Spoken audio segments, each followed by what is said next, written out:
মধ্যপ্রাচ্যের অস্থিরতায় বিশ্ববাজারে জ্বালানি তেলের অস্থিতিশীলতার প্রভাব মোকাবিলায় দেশে জ্বালানি নিরাপত্তা নিশ্চিত করতে কঠোর অবস্থান নিয়েছে সরকার।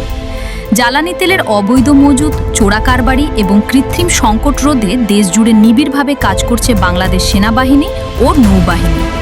গত কয়েকদিন ধরে দেশের বিভিন্ন গুরুত্বপূর্ণ জ্বালানি ডিপো এবং ফিলিং স্টেশনগুলোতে এই নজরদারি ও অভিযান জোরদার করা হয়েছে। চট্টগ্রামের পতেঙ্গা ও নারায়ণগঞ্জের গোদনাইল সহ দেশের প্রধান প্রধান তেল ডিপোগুলোতে নিরাপত্তা নিশ্চিত করতে সেনাবাহিনী মোতায়েন করা হয়েছে। কোনো প্রকার নাশকতামূলক কর্মকাণ্ড বা সরবরাহ বিঘ্নিত হওয়ার আশঙ্কা এড়াতে ২৪ ঘণ্টা সতর্ক অবস্থানে রয়েছেন সেনা সদস্যরা। সম্প্রতি নৌবাহিনী ও কোস্টগার্ডের একটি যৌথ টিম মোংলা ডিপোতে অভিযান চালিয়ে বিপুল পরিমাণ অতিরিক্ত জ্বালানি তেল উদ্ধার করেছে।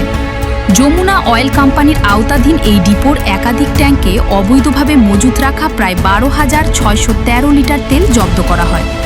এ ঘটনায় সংশ্লিষ্ট কর্মকর্তাদের বিরুদ্ধে কঠোর শাস্তিমূলক ব্যবস্থা গ্রহণ করা হয়েছে।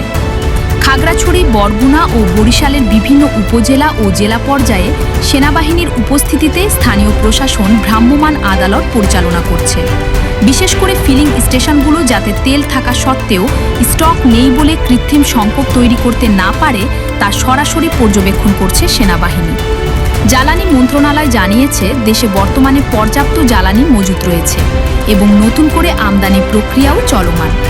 সরকারের পক্ষ থেকে জনগণকে আশ্বস্ত করে বলা হয়েছে যে আতঙ্কিত হয়ে বাড়তি তেল কিনে মজুত করার প্রয়োজন নেই। যারা সংকটের সুযোগ নিয়ে অবৈধ মুনাফা অর্জনের চেষ্টা করবে তাদের বিরুদ্ধে সশস্ত্র বাহিনীর সহায়তায় একদম কঠোর অবস্থান বজায় রাখা হবে।